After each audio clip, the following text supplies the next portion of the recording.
우리가 그렇게 철저한 더치페이 부부라면 도대체 왜 당신 어머니 제사상에 올릴 생선전은 내가 부쳐야 하는 건데? 당신 누나네 애새끼들이 친 사고는 왜 내가 수습해야 하고? 연봉 2억 원을 찍었다며 기고만장해진 남편이 시댁 식구 6명을 줄줄이 끌고 들어와서는 거실 소파에 상전처럼 늘어져 내가 상다리가 휘어지게 차려낼 구첩반상을 기다리고 있는 꼴을 보며 나는 예전처럼 그 억울함을 속으로 삼키지 않았다. 나는 평온한 얼굴로 얼음물을 한 모금 마신 뒤 변호사의 공증도장이 선명하게 찍힌 명절 특별수당 및 공간 대여료 청구서를 거실 탁자 위에 탁 하고 소리 나게 내려놓았다. 내 노동력을 거저 먹으시겠다. 좋아, 그럼 카드부터 긁어. 아니, 그뿐만이 아니지. 이 집안의 진짜 경제권을 쥐고 흔드는 사람이 과연 누구인지 당신들 식구 모두에게 뼈저리게 가르쳐 줄 테니까. 이야기가 시작되기 전에 댓글창에 지금 어디서 이 방송을 듣고 계신지 남겨주세요. 여러분이 계신 그곳에 언제나 행운이 가득하기를 바랍니다. 자, 그럼 이제 편안한 마음으로 제 이야기에 귀를 기울여 주세요. 오늘부터 우리는 대파 한 단을 사는 돈까지 1원 하나 틀리지 않고 완벽하게 반반씩 부담하는 거야. 차민재는 60만 원짜리 에르메스 실크 넥타이를 거칠게 풀어헤치더니 내가 직접 고른 이탈리아산 천연 가죽 소파 위에 툭 던져버렸다. 그의 몸에서는 비싼 톰 포드 향수 냄새와 최고급 오마카세에서나 맡을 법한 사케 향이 뒤섞여 났다. 그 역겨운 냄새는 그의 오만한 발걸음을 따라 마포구 아파트 거실 공기를 조금씩, 그러나 확실하게 잠식해 들어왔다. 10월의 어느 늦은 밤이었다. 창밖으로는 차가운 네온 사인 불빛이 서울 한강 수면 위로 어지럽게 일렁이고 있었다. 나는 식탁 앞에 앉아 이미 차갑게 식어버린 보리차 한 잔을 손에 쥐고 있었다. 유리컵 겉면에 맺힌 물방울이 내 손가락 관절을 타고 흘러내려 원목 식탁 위로 떨어지며 미세한 파열음을 냈다. 나는 천천히 고개를 들어 나와 결혼한 지 3년 된 이 남자를 올려다보았다. 그의 두 뺨은 알코올과 극도의 흥분으로 인해 비정상적인 홍조를 띠고 있었고 눈꼬리는 치켜 올라간 데다 턱은 거만하게 들려 있었다. 마치 외국계 기업 임원 승진 통지서를 받아든 게 아니라 온 세상을 자기 발밑에 정복하기라도 한 것 같은 표정이었다. 연봉 2억 원 후 그는 내 고막에 글자 하나하나를 때려 박듯 일부러 느릿느릿한 어조로 입을 열었다. 윤진아, 나는 이제 진정한 엘리트 계층으로 올라선 거야? 혹시라도 내가 내 막대한 재산에 기대어 불로소득을 챙기려는 의존 심리를 가질까 봐 미리 말해두는데 우리는 이제 현대 엘리트 가정의 규칙을 따라야 해. 철저한 더치페이. 무슨 말인지 알아들어? 단돈 100원이라도 아주 투명하고 확실하게 계산하자는 거지. 순간 내 목구멍에서 숨이 턱하고 멎었다.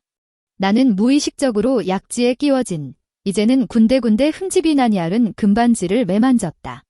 불과 3년 전 이 남자가 전셋집 대출금 때문에 밤마다 머리를 쥐어뜯으며 뜬 눈으로 밤을 지새우던 시절이 있었다.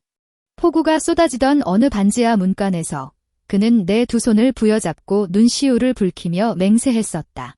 앞으로 자기가 버는 모든 돈은 내게 맡길 것이며 내 눈에서 절대 눈물 한 방울 흘리게 하지 않겠다고 말이다. 그런데 지금 빗속에서 그런 맹세를 주워 섬기던 남자는 나를 위해서 아래로 깔아뭉개듯 내려다보고 있었다. 그의 눈빛은 경계심과 적선하듯 던져주는 동정심으로 가득했다. 나를 바라보는 그의 시선은 더 이상 아내를 향한 것이 아니었다. 언제든 자기 목덜미를 물어뜯고 피를 빨아먹을 준비가 된 기생충을 보는 눈빛, 딱 그것이었다. 알았어. 텅 빈 거실을 울리는 내 목소리는 소름 끼칠 정도로 차분했고 단 한 올의 떨림조차 없었다. 나는 자리 버렸다. 스테인리스 개수대에 부딪힌 물줄기가 공허한 메아리를 만들어냈다. 그 순간 내 마음속 어딘가에 남아있던 한 줌의 애틋함마저 그 얼음장 같은 물줄기와 함께 하수구 밑바닥으로 영영 쓸려 내려가는 기분이 들었다. 그날 이후 차민재는 자신이 주창한 현대 엘리트 가정의 규칙을 그야말로 광적으로 실천해 나갔다. 11월의 서울. 칼바람이 살점을 도려낼 듯 거리를 휩쓸던 어느 날 오후였다. 나는 체온이 39도까지 치솟는 고열에 시달렸고 온몸의 뼈마디는 대형 트럭에 깔려 으스러진 것처럼 끔찍한 통증을 뿜어냈다. 침대 이불 속에 잔뜩 웅크린 채 끙끙 앓는 동안 식은 땀이 순면 잠옷을 흠뻑 적셔 축축하게 등줄기에 달라붙었다. 머리맡에 둔 스마트폰이 갑자기 신경질적인 진동음을 토해냈다. 번쩍이는 화면에 눈부신 백색광 때문에 생리적인 눈물이 찔끔 새어나왔다. 차민재가 보낸 메시지였다. 안부 따위는 없었다. 걱정하는 말도 전무했다. 화면에는 길게 나열된 숫자와 얼음장처럼 차가운 문장들만 떡하니 박혀 있었다. 점심에 배달 앱으로 치킨을 시켜 먹었는데 생활비 공동계좌와 연결된 카드를 썼으니 내 몫으로 책정된 배달비 절반을 지금 당장 자기 계좌로 입금하라는 내용이었다. 1,750원. 나는 10원 단위까지 정확하게 쪼개진 그 청구 금액을 멍하니 바라보다가 쩍쩍 갈라진 목구멍으로 쇳소리 같은 헛웃음을 흘렸다. 덜덜 떨리는 손가락으로 화면 잠금을 풀고 은행 앱을 켜서 비밀번호를 누른 뒤 정확히 1,750원을 단 1원의 오차도 없이 송금해 주었다. 송금이 완료되었습니다. 라는 시스템 안내 음성이 정막이 내려앉은 방 안에 그 어느 때보다 기괴하고 조롱하듯 울려 퍼졌다. 해가 질 무렵 나는 도저히 견디지 못하고 벽을 짚은 채 비틀거리며 현관까지 기어나갔다. 그에게 전화를 걸어 퇴근하는 길에 나를 픽업해서 근처 내과 의원이라도 좀 데려다 달라고 부탁할 참이었다. 신호음이 7번이나 울리고 나서야 간신히 통화가 연결되었다. 수화기 너머로는 회식 자리의 시끌벅적한 소음과 소주잔이 경쾌하게 부딪히는 소리가 적나라하게 흘러들어왔다. 왜? 나 지금 부사장님 모시고 술 마시는 중인데 그의 목소리에는 짜증이 잔뜩 묻어 있었다. 나 열이 너무 나해 39도야? 나랑 같이 병원 좀 가줄 수 있어. 나는 차가운 철제 현관문에 기대어 거칠게 숨을 몰아쉬었다. 숨을 들이마시고 내쉴 때마다 흉곽이 찢어질 듯한 통증이 밀려왔다. 전화기 너머에서 약 2초간의 정적이 흐르더니 이내 코웃음 치는 소리가 들려왔다. 강윤진, 우리 지금 엄격한 더치페이 중인 거 잊었어? 아픈 건 내 개인적인 사정이고 내가 자기관리를 못해서 병에 걸린 건데 왜 내 금쪽 같은 인맥관리 시간을 뺏으려고 드는 거야? 알아서 택시 타고 가. 명심해. 택시비는 절대 공동계좌 카드 쓰지 말고 내 개인 돈으로 내라. 또. 일방적으로 끊어진 통화 연결음이 송곳처럼 내 귓막을 후벼 팠다. 나는 현관의 차가운 타일 바닥으로 스르륵 미끄러져 주저앉았다. 얇은 수면 바지를 뚫고 올라오는 냉기가 온몸의 혈관을 얼어붙게 만들었다. 나는 두 눈을 감고 창밖에서 미친 듯이 울부짖는 바람소리에 귀를 기울였다. 그러자 핏기 없는 내 입꼬리가 서서히 아주 기형적이고 서늘한 호선을 그리며 말려 올라가기 시작했다. 그로부터 며칠 뒤 예상했던 대로 시어머니의 전화가 걸려왔다. 그날 나는 주방 싱크대 앞에서 대파를 썰고 있었다. 식칼이 도마에 부딪히며 딱 일정한 리듬을 만들어냈다. 대파의 매운 기운이 코끝을 톡톡 쏘아댔다. 그때 옆에 올려둔 스마트폰 화면이 번쩍이며 어머님이라는 세 글자가 요란하게 깜빡거렸다. 나는 쥐고 있던 식칼을 내려놓고 키친타월을 한 장 뽑아 손에 묻은 물기를 닦아냈다. 크게 심호흡을 한 번 한 뒤 통화 연결 버튼을 누름과 동시에 화면에 떠있는 빨간색 통화 녹음 버튼을 지체 없이 터치했다. 녹음 버튼이 소리 없이 깜빡거리기 시작했다. 마치 짙은 어둠 속에서 먹잇감을 노려보는 붉은 짐승의 눈동자 같았다. 아이고, 우리 윤진이 지금 뭐 하고 있냐? 통화가 연결되자마자 특유의 앙칼지고 억센 전라도 사투리가 주방 안을 쩌렁쩌렁 울렸다. 시어머니의 목소리에는 주체할 수 없는 환희와 사람을 발밑에 두고 깔아뭉개는 듯한 오만함이 뚝뚝 묻어났다. 어머님, 저녁 식사 준비하고 있었습니다. 나는 최대한 고분고분하고 순종적인 목소리를 꾸며냈다. 저녁. 대충 아무거나 주워 먹어라. 너도 소식 들었지? 우리 민재가 이제 연봉 2억 원을 받는 귀하신 몸이 되셨다. 2억이라고. 아이고, 내가 진작부터 내 아들은 큰 인물이 될 놈이라고 입이 닳도록 말하지 않았냐? 시어머니는 전화기 너머에서 쩝쩝 입맛을 다셨다. 마치 그 2억 원이라는 돈이 벌써 번쩍거리는 금괴가 되어 당신 눈앞에 쌓여있기라도 한 것처럼 굴었다. 어머님은 잠시 숨을 고르더니 순식간에 표독스러운 목소리로 돌변했다. 윤진아, 너 그 그림이나 끄적거리는 프리랜서인지 뭔지 해서 한 달에 푼돈 몇 푼이나 만지냐? 우리 민재가 버는 돈에 발끝에도 못 미칠 거 아니냐? 내 주제 파악을 확실하게 하고 우리 아들 하늘처럼 받들어 모셔라. 집안의 크고 작은 일은 무조건 내가 다 알아서 하고 우리 민재 앞길에 먼지 한 톨이라도 방해되게 해선 안 된다. 알았어. 만약에라도 연봉 2억 받는 우리 귀한 아들 몸에 피로라도 쌓이게 만들면 내가 너를 가만두지 않을 테니까. 네, 어머님. 명심하겠습니다. 나는 건조하게 대답했다. 나는 화면 위에서 쉴 새 없이 요동치는 음성 녹음 파형을 가만히 내려다보았다. 그 파형은 시어머니가 뱉어내는 날카로운 음절 하나하나를 아주 충실하게 주워 담고 있었다. 통화가 끝나자마자 나는 저장 버튼을 눌렀고 시어머니의 가르침이라는 제목이 붙은 이 음성 파일은 내 스마트폰 깊숙한 곳, 이중 암호가 걸린 비밀 폴더 안으로 안전하게 보관되었다. 폭풍전야의 고요함은 그리 오래가지 않았다. 대한민국 모든 기혼 여성들이 며느리 지옥이라 부르며 치를 떠는 명절, 추석이 그 특유의 숨막히는 압박감을 몰고 코앞까지 다가왔다. 추석 연휴가 시작되기 전날 해질녘, 나는 내 작업실에 틀어박혀 외주로 들어온 일러스트 선화 작업을 서두르고 있었다. 와콤 타블렛 위를 미끄러지는 펜촉이 사각사각 기분 좋은 마찰음을 냈다. 바로 그때 현관 쪽에서 다급하고 신경질적인 도어록 버튼음이 미친 듯이 울려 퍼졌다. 띡, 띡, 띡, 띡 이어서 묵직한 철문이 잠금 해제되며 열리는 소리가 덜컥 하고 들려왔다. 나는 흠칫 놀라 펜을 내려놓고 작업실 밖으로 걸어 나갔다. 미처 거실에 다다르기도 전에 현관문이 우당탕 열리며 늦가을의 서늘한 냉기와 싸구려 화장품 냄새, 그리고 귀청을 찢는 어린애들의 비명소리가 원래는 고요했던 아파트 안으로 쓰나미처럼 밀려 들어왔다. 차민재가 이민 가방만 한 거대한 짐가방 2개를 양손에 든 채 맨 앞장서서 들어왔다. 그 뒤로는 얼굴에 탐욕스러운 미소를 잔뜩 머금은 시어머니, 뒷짐을 진 채 아파트 천장부터 바닥까지 훑어보는 시아버지, 머리부터 발끝까지 요란하게 차려입은 시누이, 그리고 시누이 옆에서 눈치만 살피는 찌질한 시매부가 줄줄이 사탕처럼 따라 들어왔다. 맨 마지막에는 변신 로봇 장난감 하나를 두고 서로 머리채를 쥐어뜯으며 악을 쓰는 조카 녀석 2놈이 엉겨붙어 있었다. 무려 6명, 사전 연락은커녕 낌새조차 보이지 않고 무단 침입한 점령군처럼 그들은 순식간에 내 집 현관을 꽉 채워버렸다. 아이고 매. 집이 아주 으리으리하네. 우리 민재, 진짜 출세했구나.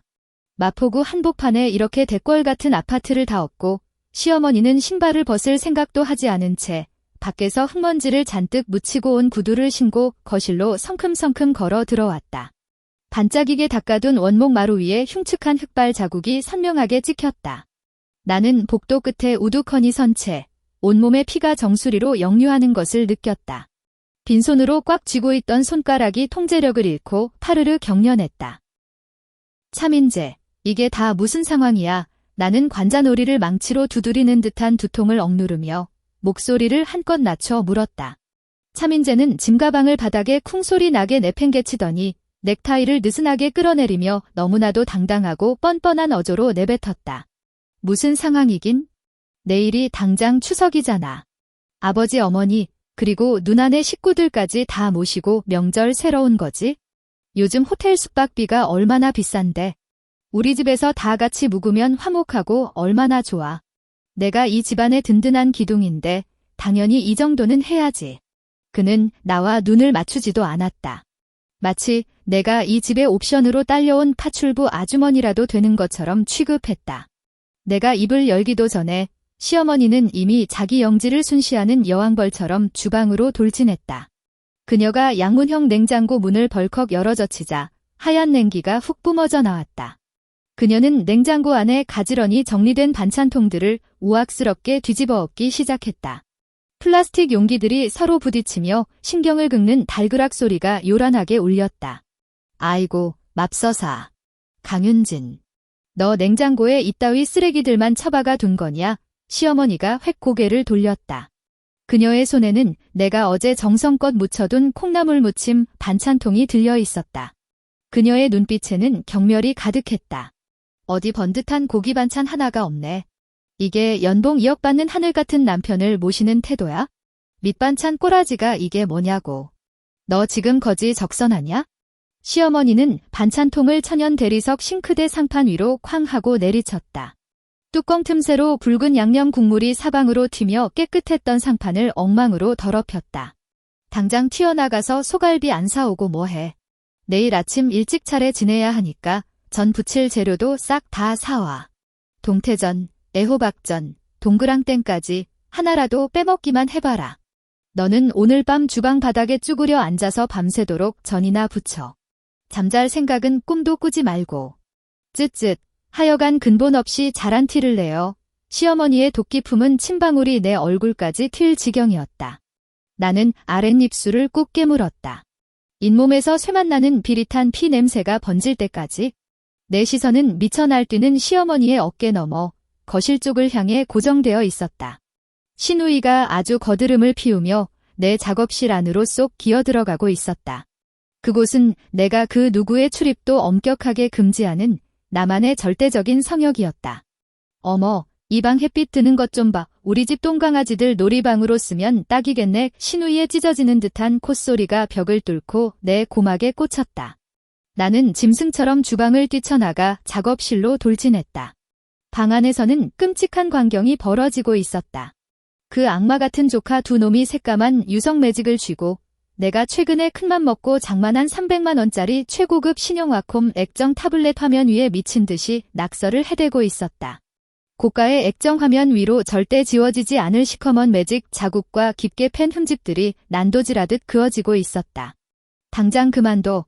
나는 비명을 지르며 짐승처럼 달려들어 아이들의 손에서 매직펜을 거칠게 빼앗아 던져버렸다. 혼비백산한 아이들은 그 자리에 주저앉아 귀청이 떨어져라 악을 쓰며 울어대기 시작했다. 그러자 신우이가 황소처럼 달려와 내 어깨를 거칠게 밀쳐냈다. 그녀는 끔찍하게 아끼는 새끼를 끌어안고 나를 향해 독사처럼 눈을 부라렸다. 강윤진, 너 지금 돌았어. 애들이 좀 그럴 수도 있지. 다 큰 어른이 애들한테 무슨 짓이야? 그깟 낡아빠진 모니터 쪼가리 하나가 대수야? 우리 민재가 돈을 갈퀴로 긁어모으는데 그깟 거 10개라도 새로 사달라고 하면 될 거 아니야. 나는 신우이의 억센 소나귀에 밀려 크게 휘청거렸고 등짝이 단단한 책장에 세게 부딪혔다. 숨이 턱 막히는 둔탁한 통증이 온몸으로 퍼져나갔다.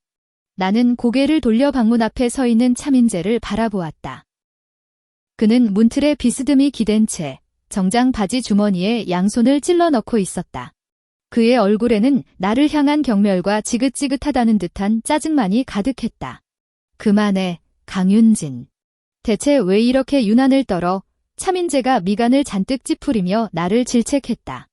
다 한 식구끼리 뭐 그리 깐깐하게 굴어? 이게 다 우리 가족의 체면을 위한 거잖아. 누나네 애들이면 내 애들이나 마찬가지인데 그림 좀 그렸다고 달랴? 잔말 말고 빨리 나가서 소갈비나 사와. 어머니 혈압 오르게 하지 말고. 가족의 체면을 위해서. 그 말은 녹슨 톱날이 되어 내 뇌신경을 느릿느릿. 그러나 아주 잔인하게 썰어대는 것 같았다. 나는 처참하게 난도질당한 액정 화면의 흠집들을 내려다보았다. 의기양양하게 턱을 치켜든 신우이의 역겨운 얼굴, 거실 밖에서 악을 쓰는 시어머니의 뒷모습, 그리고 마지막으로 오만함에 찌든 차민재의 얼굴에 내 시선이 꽂혔다. 문득 이 모든 상황이 미치도록 우스워졌다. 아니, 실제로 내 입에서 웃음이 터져나왔다. 흉곽 깊은 곳에서부터 긁어올린 아주 미세하고도 소름 끼치는 냉소였다. 나는 그들의 기대처럼 길길이 날뛰며 화를 내지도 않았고 전형적인 며느리처럼 바닥에 주저앉아 눈물을 짜내며 자비를 구하지도 않았다. 나는 꼿꼿하게 허리를 펴고 일어났다. 옷자락에 묻은 보이지 않는 먼지를 툭툭 털어낸 뒤 입을 굳게 다문 채 차민재를 유령 취급하며 지나쳐 안방으로 직행했다. 철컥. 나는 안방 문을 안에서 굳게 걸어 잠갔다. 바깥에서 들려오는 저작거리 같은 소음과 상스러운 욕설, 내 새끼들의 악쓰는 소리가 문 하나를 사이에 두고 완벽하게 차단되었다. 방 안은 캄캄했지만 굳이 불을 켜지 않았다. 나는 책상 앞으로 다가가 맨 아래 서랍을 열었다. 그리고 검은색 쌀집 계산기 하나와 그동안 집안의 모든 지출 내역을 1원 단위까지 기록해 둔 두꺼운 가계부를 꺼냈다. 의자를 당겨 앉은 나는 계산기 자판 위로 미친 듯이 손가락을 놀리기 시작했다. 띡, 띡, 띡. 어두운 방 안에서 계산기를 두드리는 파열음만이 소름 끼치도록 선명하게 울려 퍼졌다. 내 심장 박동은 기형적일 정도로 차분했다. 분노도 슬픔도 없었다. 오직 수술대 위에서 썩어 문드러진 환부를 도려내는 외과 의사처럼 얼음장 같은 냉정함만이 내 이성을 지배하고 있었다. 정확히 30분 뒤 나는 안방 문을 열고 나갔다. 거실에서는 시아버지가 텔레비전 볼륨을 찢어질듯이 높여놓고 트로트 방송을 보고 있었다. 시어머니는 소파에 떡하니 기대 앉아 내가 백화점에서 사온 최고급 샤인머스켓을 쩝쩝거리며 먹어치우고 있었고 껍질을 거실 탁자 위에 짐승처럼 뱉어내고 있었다. 시누이는 내 화장대에서 훔쳐온 SK2 피테라 에센스를 자기 얼굴에 찰싹찰싹 바르는 중이었다. 나는 텔레비전 앞으로 걸어가 일말의 망설임 없이 전원 버튼을 꾹 눌러버렸다. 화면이 새까맣게 죽어버리며 귀를 때리던 요란한 트로트 가락이 단칼에 잘려나갔다. 순식간에 거실 전체에 무덤 같은 정적이 내려앉았다. 시댁 식구 전원이 경악한 표정으로 고개를 돌려 마치 정신병원에서 탈출한 미친년 보듯 나를 쏘아보았다. 내 손에는 방금 막 프린터로 뽑아낸 A4 용지 한 장이 들려 있었다. 내 손끝에서 종이의 가장자리가 미세하게 떨렸다. 나는 거실 탁자 앞으로 다가가 유리 상판 위에 그 종이를 탁 하고 매섭게 내려쳤다. 강윤진, 너 또 무슨 미친 짓이야? 1인용 소파에 앉아있던 차민재가 용수철처럼 튕겨 일어났다. 그의 미간에 깊은 주름이 푹 파였다. 나는 그를 철저히 투명인간 취급했다. 대신 감정이라곤 한 방울도 섞이지 않은 인공지능 안내 음성 같은 목소리로 종이에 적힌 활자를 또박또박 읽어 내려가기 시작했다. 우리 민재 씨께서 우리 부부는 현대 엘리트 가정이라며 한치의 오차도 없는 철저한 더치페이를 선언하셨죠. 피를 나눈 형제간에도 돈 계산은 확실해야 하는 법이니까요. 그래서 방금 제가 특별히 정리해온 명절 특별수당 및 재물손괴배상 청구서입니다. 눈알이 튀어나올 듯 커진 시어머니의 얼굴을 가볍게 무시하며 나는 낭독을 이어갔다. 청구 항목 첫 번째, 추석 연휴 기간 특급 요리사 수준의 명절 특근 및 심야 전 부치기 노무비, 최저시급의 휴일 야간 할증 싹 다 붙여서 총액 50만 원. 두 번째 항목, 임시 거주 공간 대여료. 마포구 한강뷰 아파트 프리미엄을 적용하여 비즈니스 호텔 스탠다드룸 기준으로 1인당 1박에 10만 원, 총 6명이니까 도합 60만 원. 그리고 세 번째, 이게 가장 핵심이죠. 나는 검지 손가락을 뻗어 종이 맨 아래에 가장 큰 글씨로 적힌 숫자를 꾹 찔렀다. 통제불능 아동의 전문가용 일러스트 장비 파손에 따른 배상금. 감가상각 없이 원가 그대로 청구하여 300만 원. 나는 고개를 빳빳하게 쳐들었다. 얼음칼 같은 시선으로 거실에 널브러진 인간들을 하나하나 도륙하듯 훑어본 뒤 경악으로 흉측하게 일그러진 차민재의 얼굴에 시선을 꽂았다. 도합 410만 원. 나는 고개를 비스듬히 꺾으며 입꼬리를 비틀어 짙은 조소를 흘렸다. 어떻게 하시겠어요? 깔끔하게 계좌 이체? 아니면 현금 박치기? 거실의 공기가 시멘트처럼 딱딱하게 굳어버렸다. 너 이 미친년아. 가장 먼저 이성을 찾은 건 시어머니였다. 그녀는 소파에서 펄쩍 뛰어오르더니 사시나무 떨듯 떨리는 손가락으로 내 코끝을 가리켰다. 극도의 분노로 얼굴에 불독 같은 주름살이 흉하게 파도쳤다. 내년이 아주 돈독이 올라서 환장을 했구나. 감히 하늘 같은 시댁 어른들한테 돈을 내놓으라고 협박을 해. 이런 천하의 몹쓸 년. 천벌을 받을 년. 강윤진, 차민재가 짐승의 포효 같은 괴성을 내질렀다. 그는 성큼성큼 내 앞까지 돌진해왔다. 두 눈은 핏발이 서서 시뻘겋게 달아올랐고 목덜미에 굵은 핏줄이 터질 듯이 붉어져 있었다.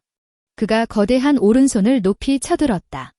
바람을 가르는 소리와 함께 그 커다란 손바닥이 당장이라도 내 뺨을 후려갈길 듯이 맹렬하게 날아왔다. 나는 눈 깜짝 하나 하지 않았다. 내 왼손은 줄곧 등 뒤로 감춰져 있었다. 그 손에는 방금 전 주방 냉장고 정수기에서 뽑아낸 가거름이 가득 담긴 얼음물 한 잔이 꽉 쥐어져 있었다. 유리컵 겉면의 차가운 냉기가 내 손바닥을 뚫고 심장까지 서늘하게 얼리고 있었다. 그의 두툼한 손바닥이 내 뺨에 닿기 직전의 찰나. 나는 등 뒤에 숨겼던 왼손을 번개처럼 빼내어 손목의 스냅을 이용해 온 힘을 다해 뿌렸다. 차! 돌덩이 같은 가거름이 섞인 한 컵 분량의 얼음물이 허공에 날카로운 포물선을 그리며 차민재의 그 오만방자한 낯짝 위로 한치의 오차도 없이 아주 잔혹하게 꽂혔다. 퍽! 하는 둔탁한 소리와 함께 가거름이 그의 이마를 강타하고는 원목 마루 위로 튕겨나가 산산조각이 났다. 미용실에서 정성껏 세팅한 머리카락과 수십만 원짜리 맞춤 셔츠 깃을 타고 살을 애는 듯한 얼음물이 볼품없이 줄줄 흘러내렸다. 허공에 치켜들렸던 그의 손이 빳빳하게 굳었다. 마치 누군가 일시 정지 버튼을 누른 것처럼 그의 전신이 굳어버렸다. 그의 얼굴에는 도저히 믿을 수 없다는 경악과 얼빠진 표정만이 가득했다. 나는 그의 턱끝에서 뚝뚝 떨어지는 물방울을 싸늘하게 내려다보며 뼛속까지 얼어붙을 듯한 목소리로 한 글자 한 글자 씹어뱉었다. 너 미쳤어? 차민재가 마침내 그 극도의 충격에서 깨어났다. 그는 흡 하고 헛바람을 들이켰고 목젖이 발작적으로 위아래로 꿀렁거렸다. 오뚝한 콧날을 타고 입안으로 흘러든 얼음물을 퇴하고 추하게 뱉어냈다. 포마드를 발라 한치의 흐트러짐도 없던 올백머리는 이제 폭우를 맞은 잡초 더미처럼 흉측하게 젖어 그의 이마에 딱 달라붙어 있었다. 그는 당장이라도 나를 찢어 죽일 듯 노려보았다. 시뻘겋게 핏발이 선 눈알이 튀어나올 것처럼 번들거렸다. 내 얼굴에 구멍이라도 뚫어버릴 기세였다. 그가 평생을 바쳐 쌓아 올린 연봉 2억 원짜리 외국계 기업 임원이라는 그 알량하고 고상한 체면은 이 얼음물 한 바가지에 철저하게 박살이 나버렸다. 강윤진, 너 진짜 정신병이라도 걸렸어. 그가 발작하듯 악을 썼다. 그 목소리가 어찌나 컸던지 거실 천장에 매달린 크리스탈 샹들리에의 유리 장식들이 징징거리며 공명음을 냈다. 그는 아직도 뚝뚝 물이 떨어지는 손을 들어 현관 쪽을 가리켰다. 이마에 핏줄이 터질 듯이 꿈틀거렸다. 당장 꺼져. 당장 내 집에서 나가. 여긴 내 돈으로 얻은 전셋집이야. 푼돈이나 버는 기생충 주제에 감히 여기가 어디라고 나한테 악을 써? 내년 그 쓰레기 같은 화구통 다 챙겨서 지금 당장 내 집에서 굴러나가. 아이고. 하늘도 무심하시지. 억울해서 못 살겠다. 시어머니가 옆에서 허벅지를 퍽퍽 내리치며 소파에 털썩 주저앉아 곡 저런 독사를 집안에 들였을꼬. 이 독한 년아, 감히 하늘 같은 서방 당장 전연 쫓아내라. 당장 길바닥에 내쫓아버려. 시아버지는 옆에 우두커니 서서 꿀먹은 벙어리 행세를 했지만 그 탁한 눈깔 속에는 구역질 나는 오물을 쳐다보는 듯한 멸시가 가득했다. 시누이는 사고를 친 제 새끼 두 놈을 꽉 끌어안은 채 소파 뒤로 숨어 입가에 비열한 냉소를 매달고 맘충 주제에 진짜 안방만 힘이라도 되는 줄 아나봐 하고 뱀처럼 중얼거렸다. 나는 그 자리에 미동도 없이 서서 이 기괴하고 엽기적인 시댁 식구 6명의 촌극을 가만히 지켜보았다. 바닥의 보일러에서 은은한 온기가 올라와 흩뿌려진 얼음물을 서서히 말리고 있었지만 내 뼛속 깊이 사무친 그 끔찍한 한기는 도무지 녹일 길이 없었다. 나는 눈물 한 방울 흘리지 않았고 그들이 그토록 간절히 바랐던 것처럼 바닥에 엎드려 살려달라고 빌지도 않았다. 오히려 내 입꼬리는 통제력을 잃고 기괴하게 말려 올라갔다. 그리고 흉곽 밑바닥에서부터 끓어오른 아주 작지만 소름 끼치도록 날카로운 비웃음이 내 입술을 뚫고 새어나왔다. 내가 얻은 전셋집이라고? 나는 그 말을 천천히 곱씹었다. 글자 하나하나가 혀끝을 맴돌며 짙은 조소를 만들어냈다. 나는 천천히 몸을 돌려 도끼가 가득한 시댁 식구들의 시선을 등 뒤로 한 채 여유로운 걸음으로 안방을 향해 걸어갔다. 내 실내화가 원목 마루에 닿을 때마다 둔탁하고 일정한 발소리가 울려 퍼졌다. 마치 사형 집행을 앞둔 카운트다운 같았다. 3년 전 봄날 서울의 벚꽃이 만개했을 때였다. 경기도에서 평생 고깃집을 운영하며 10만 원이 넘는 겉옷 하나 제 손으로 사입지 못하셨던 우리 부모님은 평생 모은 전 재산의 시골집까지 담보로 잡혀가며 이 마포구 한강뷰 아파트에 어마어마한 전세 보증금을 마련해 주셨다. 그날 부동산 공인중개사 사무소의 차가운 책상 앞에서 차민재는 굳은 살이 박인 우리 아빠의 거친 손을 부여잡고 눈물을 글썽이며 맹세했었다. 장인어른, 걱정하지 마십시오. 우리 윤진이 제가 평생 공주님처럼 아끼고 사랑하겠습니다. 이 집을 해주신 은혜는 제가 소나 말처럼 일해서라도 평생 갚겠습니다. 그런데 지금 그 은혜를 평생 갚겠다던 놈이 우리 부모님의 피땀 어린 돈으로 구한 집 한가운데 서서 내 코끝에 삿대질을 하며 당장 굴러나가라고 악을 쓰고 있는 것이다. 나는 안방 금고 앞으로 다가가 비밀번호를 눌렀다. 띡 하는 경쾌한 소리와 함께 육중한 철문이 열렸다. 나는 그 안에서 투명한 서류 봉투 하나를 꺼냈다. 그 안에는 선명한 붉은색 도장이 찍힌 계약서가 들어있었다. 종이에 날카로운 모서리가 손끝을 스치며 아주 현실적이고 따끔한 통증을 남겼다.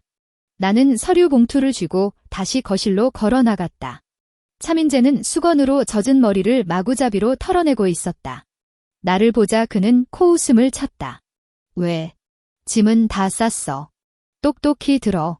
내 돈으로 산 가구들은 단 하나도 건드릴 생각하지 마.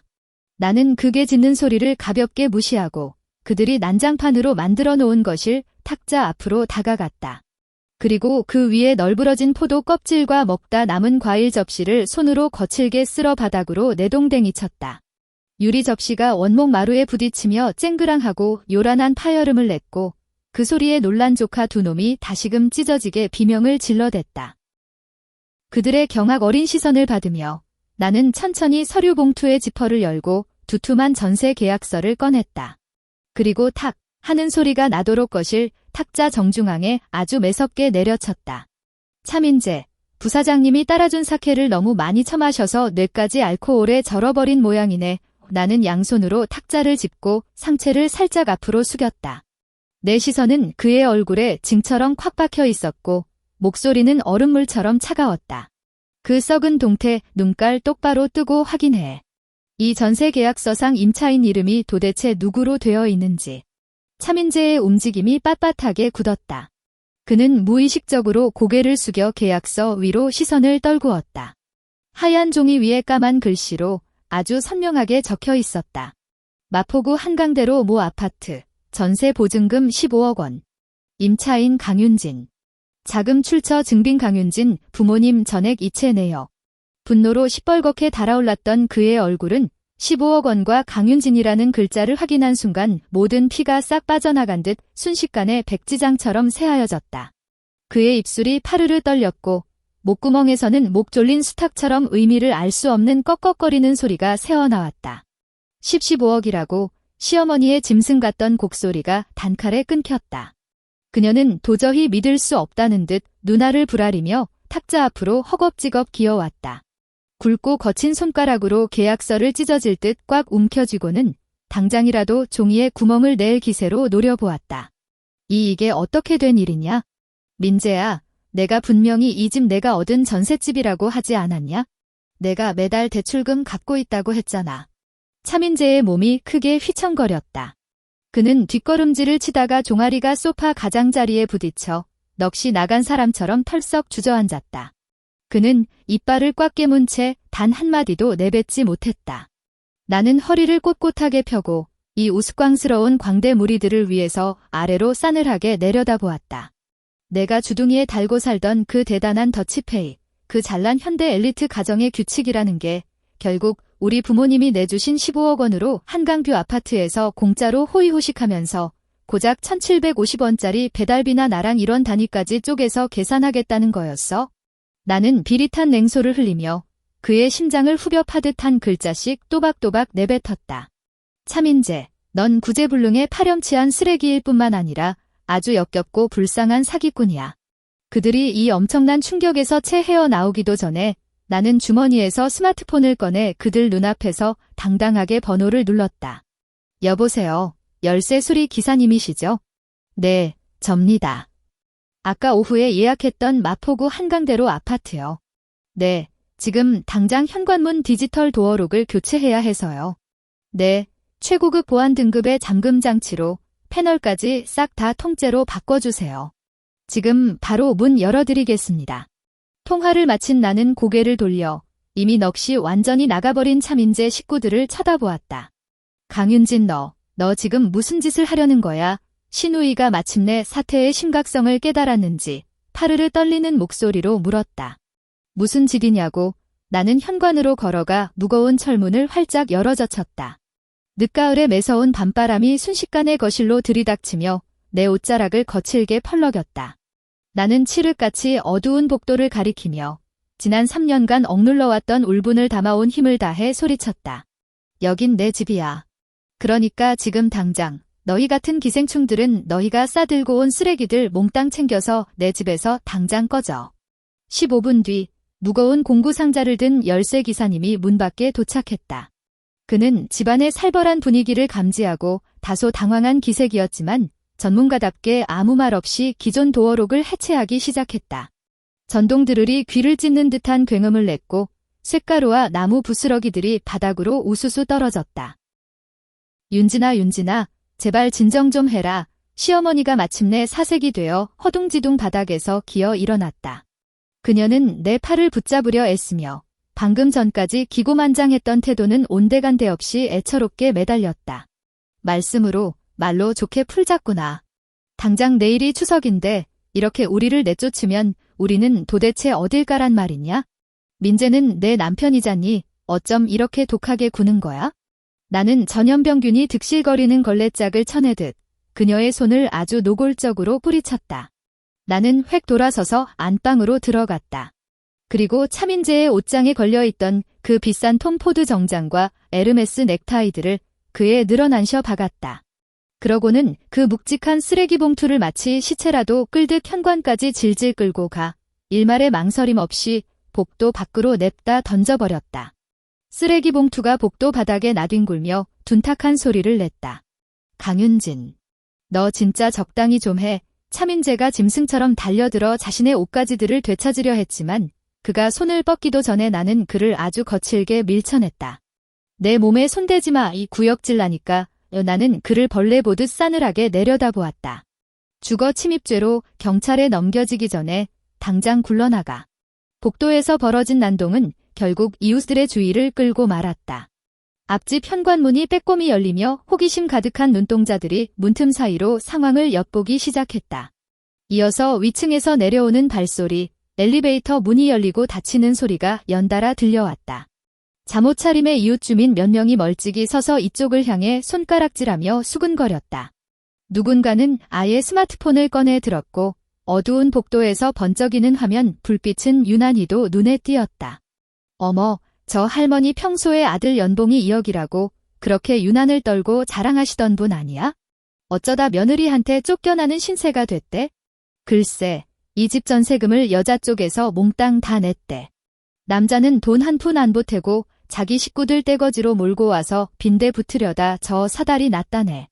어휴, 낯짝도 두껍지. 이웃들이 일부러 목소리를 낮춰 속닥거리는 소리는 마치 날카로운 송곳이 되어 차민재 일가의 가장 알량하고 취약한 자존심을 아주 정확하게 찔러댔다. 신우이의 얼굴이 순식간에 흑빛으로 변했다. 평소 체면을 목숨처럼 여기며 지역 맘카페에서 강남 사모님 행세를 하고 다니던 그녀였다. 이웃들의 경멸 어린 시선과 몰래 찍어대는 스마트폰 카메라 세례를 견디지 못한 그녀는 비명을 지르며 명품백으로 자신의 얼굴을 필사적으로 가렸다. 그러고는 한 손으로는 남편을, 다른 한 손으로는 두 아이를 질질 끌며 폐잔병처럼 비상계단 쪽으로 주랭랑을 쳤다. 아이고 매, 나 죽네. 며느리가 시어미를 차 죽이네. 세상에 이런 법이 어딨어. 상황이 불리하게 돌아가자 시어머니는 아예 복도의 차가운 타일 바닥에 털썩 주저앉아 짐승처럼 울부짖으며 패악을 부리기 시작했다. 그녀는 두 손으로 바닥을 퍽퍽 내리치며 층 전체가 떠나가라 통곡했다. 동네 사람들, 여기 좀 와보소. 이 독사 같은 년이 우리 식구 다 죽이려고 환장을 했소.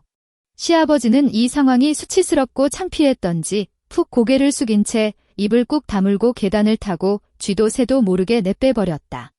오직 차민재만이 문가에 얼빠진 듯 서 있었다. 그는 바닥에 주저앉아 패악을 부리는 자신의 어머니와 스마트폰을 치켜들고 구경하는 이웃들을 번갈아 보더니 마지막으로 나를 향해 시선을 던졌다. 그 눈빛에는 지독한 원망과 뼛속 깊은 굴욕감, 그리고 철저한 무력감이 뒤엉켜 있었다. 찰칵. 열쇠 기사님이 아주 능숙한 솜씨로 새 디지털 도어록 패널 설치를 마치고 빳빳한 새 스마트 카드키를 내게 건넸다. 사모님, 설치 다 끝났습니다.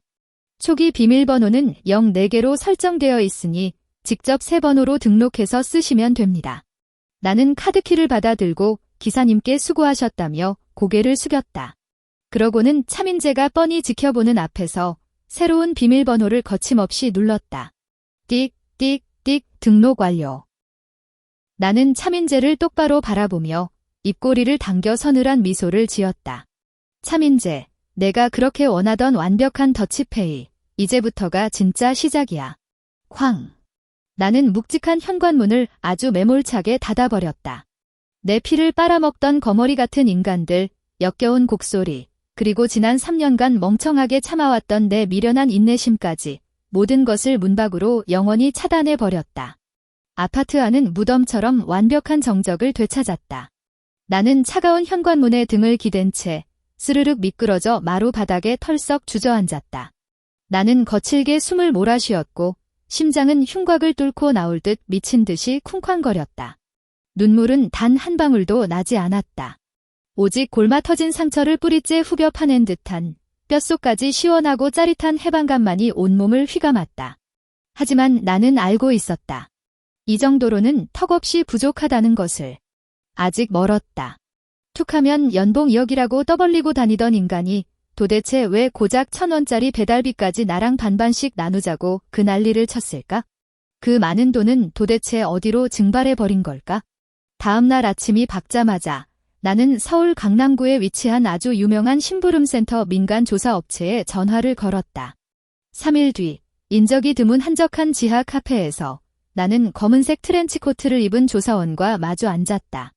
공기 중에는 싸구려 원두를 태우듯 볶아낸 씁쓸한 커피 냄새가 짙게 깔려 있었다. 조사원은 두툼한 황토색 서류 봉투를 내 앞으로 슥 밀어주며 마치 오늘의 날씨를 이야기하듯 아주 무미건조한 목소리로 입을 열었다. 강 선생님, 남편분의 재정 상태는 선생님이 짐작하셨던 것보다 훨씬 더 끔찍한 수준입니다. 나는 숨을 깊게 들이마시고 미세하게 떨리는 손가락으로 봉투 입구에 감긴 실을 천천히 풀었다. 빼곡하게 인쇄된 은행 계좌 거래 내역서, 화질이 흐릿한 사진 몇 장, 그리고 눈을 찌를 듯 붉은 압류 도장이 찍힌 법원 채권 추심 서류들이 내 눈앞에 적나라하게 모습을 드러냈다. 나는 그 서류들을 한 장씩 넘겨보았다. 종이 한 장 한 장이 내 뺨을 후려갈기며 지난 3년 동안 장님처럼 살아온 내 멍청함을 비웃는 것 같았다. 차민재가 임원으로 승진한 것은 사실이었고 그의 연봉이 2억 원을 찍은 것도 사실이었다. 하지만 그의 은행 계좌에는 단 1원의 예금도 남아있지 않았다. 거미줄처럼 얽힌 이체 내역을 살펴보니 매달 15일, 즉 그의 월급날이 되면 통장에 찍힌 거액의 돈이 흔적도 없이 자동으로 빠져나가고 있었다. 입금자명은 바로 신우이의 남편, 그 찌질하고 좀팽이 같던 심해부였다. 심해부 되시는 분이 2년 전에 가상화폐 투자에 미쳐 있었다고 합니다. 조사원이 옆에서 차분하게 설명을 덧붙였다. 그 사람은 집안의 전 재산을 날려먹은 것도 모자라 불법 대부업체에 막대한 빚을 졌습니다. 사채업자 깡패들이 하루가 멀다 하고 시어머니 댁에 쳐들어가서 빨간 페인트를 뿌리고 집기마다 빨간 딱지를 덕지덕지 붙여댔죠. 남편분은 자기 눈안의 식구들 목숨을 건지기 위해 그리고 본인이 그토록 집착하던 그 완벽한 엘리트 가정이라는 허울 좋은 체면을 지키기 위해 그 어마어마한 사채 빚을 고스란히 떠안은 겁니다. 나는 연체 채권 추심 경고라는 살벌한 문구가 적힌 빨간색 압류 딱지 복사본을 뚫어지게 노려보았다. 그 핏빛 같은 붉은색은 마치 지옥 불처럼 솟아올라 내 마음속 깊은 곳에 남아있던 마지막 이성의 끝마저 모조리 태워버렸다. 이래서 그 미친 더치페이를 제안했던 거다. 이래서 내가 고열에 시달리며 병원에 가겠다고 했을 때조차 단돈 1원도 손해보지 않으려고 그 난리를 쳤던 거다. 그는 내가 경제적으로 의존할까 봐 걱정해서 그런 엘리트 규칙 운운한 게 아니었다. 그는 그저 사채업자들에게 피를 쪽쪽 빨려 껍데기만 남은 빈털터리 깡통이었던 거야. 그는 극도의 오만함으로 자신을 포장하여 산더미 같은 빚더미에 짓눌린 자신의 처절한 열등감을 필사적으로 감추려 했다. 내 선의와 양보를 밑 빠진 독에 물을 붓기 위한 공짜 현금 인출기쯤으로 여겼던 것이다. 그뿐만이 아닙니다. 조사원이 마지막 사진 한 장을 건넸다. 남편분은 사채이자를 감당하지 못하게 되자 선생님의 서명을 몰래 위조해서 이 전셋집의 계약서를 담보로 불법 사채업자에게 2차 대출을 시도했습니다. 천만다행으로 이 집의 명의와 권리관계가 너무나도 명확해서 사채업자 측에서 대출 승인을 거절했죠. 만약 그때 돈이 나왔다면 선생님은 지금 당장 수억 원의 빚더미에 앉아 거리에 나앉았을 겁니다. 쾅. 하고 내 머릿속에서 거대한 폭탄이 터지는 것 같았다. 사진을 쥔 내 손가락은 피가 통하지 않아 시체처럼 창백해져 있었다. 손톱이 손바닥 살을 파고들었지만 나는 어떤 고통도 느낄 수 없었다. 서명 위조, 전세금 담보대출. 차민재, 넌 내 피를 빨아먹는 걸로 모자라 내 뼈 조각까지 모조리 씹어 삼키려고 했구나. 나는 그 더러운 서류들을 다시 황토색 봉투 안에 차곡차곡 쑤셔 넣었다. 그리고 자리에서 일어나 조사원을 향해 가볍게 목례를 했다. 수고하셨습니다. 잔금은 지금 바로 계좌로 입금해 드리겠습니다. 지하 카페를 빠져나오자 서울의 눈부신 햇살이 쏟아져 내려 눈을 뜨기조차 힘들었다. 나는 번화한 강남대로 한복판에 서서 꼬리를 물고 이어지는 차들을 바라보며 초겨울의 차갑고 매서운 공기를 폐부 깊숙이 들이마셨다. 복수의 톱니바퀴가 바로 이 순간 고막을 찢을 듯한 굉음을 내며 맞물려 돌아가기 시작했다. 그 후 한 달 동안 나는 오차 없이 설계된 정밀한 기계처럼 움직였다. 나는 서초동에서 가장 잘나간다는 이혼 전문 변호사를 찾아갔다. 차민재가 신우이의 빚을 갚기 위해 부부 공동재산을 빼돌린 명백한 증거, 내 서명을 위조해 전세 보증금을 담보로 잡으려 했던 통화 녹취록과 서류들, 그리고 지난 3년간 1원 단위까지 기록해 둔 가계부를 전부 변호사의 책상 위에 올려놓았다. 제 요구 조건은 아주 간단합니다. 나는 맞은편에 앉은 변호사를 바라보며 감정의 동요가 전혀 없는 서늘한 목소리로 말했다. 그 인간, 속옷 한 장 건지지 못하고 빈털터리로 쫓겨나게 해주세요. 위자료 명목으로 단돈 1원도 내어줄 생각 없습니다. 그리고 동시에 사문서 위조 및 사기 미수 혐의로 형사 고소도 진행해주세요. 변호사는 금태 안경을 지켜 올리며 틈을 파고들 수 없을 만큼 완벽한 증거 자료들을 훑어보더니 아주 흡족한 미소를 지었다. 강 선생님, 아무 걱정하지 마십시오. 이 소송 아주 통쾌하고 완벽하게 이겨드리겠습니다. 법원의 이혼소장과 형사고소장을 접수한 날 오후, 나는 아파트 거실 소파에 앉아 노트북을 켰다. 나는 능숙하게 가상사설망을 연결하고 차민재가 다니는 회사 직원들의 익명 커뮤니티인 블라인드 앱에 접속했다. 이곳은 대한민국 직장인들의 대나무 숲이자 온갖 사내 불륜과 찌라시가 폭로되는 스캔들의 진원지였다. 차민재는 며칠 전부터 회사에서 돈에 환장한 아내에게 무참히 버림받은 불쌍한 피해자 코스프레를 하고 다녔다. 심지어 부서 회의 시간에 악어의 눈물을 쥐어짜내며 여직원들의 동정표를 쓸어 모았다는 소문까지 들려왔다. 이제 그 역겨운 위선자의 가면을 갈기갈기 찢어버릴 시간이었다. 나는 글쓰기 버튼을 누르고 손가락으로 키보드를 부서져라 두드리기 시작했다. 자판을 두드리는 소리 하나하나가 마치 묵직한 쇠망치가 되어 차민재의 척추뼈를 으스러뜨리는 것 같았다. 게시글의 제목은 아주 간결했지만 그 파급력은 폭탄 그 자체였다. 연봉 2억 외국계 임원차 모 상무, 아내와 1,750원짜리 배달비까지 더치페이한 충격적인 이유. 엘리트 임원의 사채빚 지옥과 소름 돋는 이중생활 폭로. 본문에는 그 어떤 감정적인 호소나 욕설도 적지 않았다. 오직 얼음장처럼 차가운 객관적인 사실만을 나열했다. 그 어처구니 없는 더치페이 합의서, 불법 사채 추심 경고장 복사본, 심해부에게 돈을 갖다 바친 은행 이체 내역, 그리고 가장 치명적인 결정타. 추석 전날 밤, 시어머니가 아파트 복도 바닥을 기어다니며 패악을 부리고 이웃들이 손가락질하던 그 환장할 CCTV 영상을 모조리 첨부 파일로 올렸다. 혹시 모를 명예훼손에 대비해 등장인물들의 얼굴은 전부 모자이크 처리했지만 차민재가 입고 있던 그 잘난 톰 포드 정장과 시어머니 특유의 억센 전라도 사투리만으로도 그를 아는 사람이라면 단 1초 만에 누군지 특정할 수 있을 터였다. 나는 숨을 깊게 들이마시고 엔터 키를 꾹 눌렀다. 게시물 등록이 완료되었습니다. 나는 의자 등받이에 몸을 깊숙이 기대고 고요하게 모니터 화면을 응시했다. 1분, 5분, 10분. 블라인드 게시판의 조회수가 미친 듯이 폭증하기 시작했다. 댓글창의 숫자가 눈으로 좁기 힘들 만큼 빠른 속도로 0에서 수백 개로, 그리고 순식간에 수천 개로 치솟았다. 대박. 이거 우리 부서 차 상무님 아니야?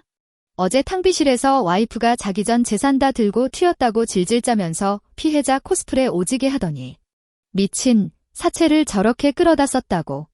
우리 회사 취업 규칙에 심각한 채무 불이행이나 사채 쓴 직원은 무조건 직위 해제하고 감사팀 조사받게 되어 있잖아.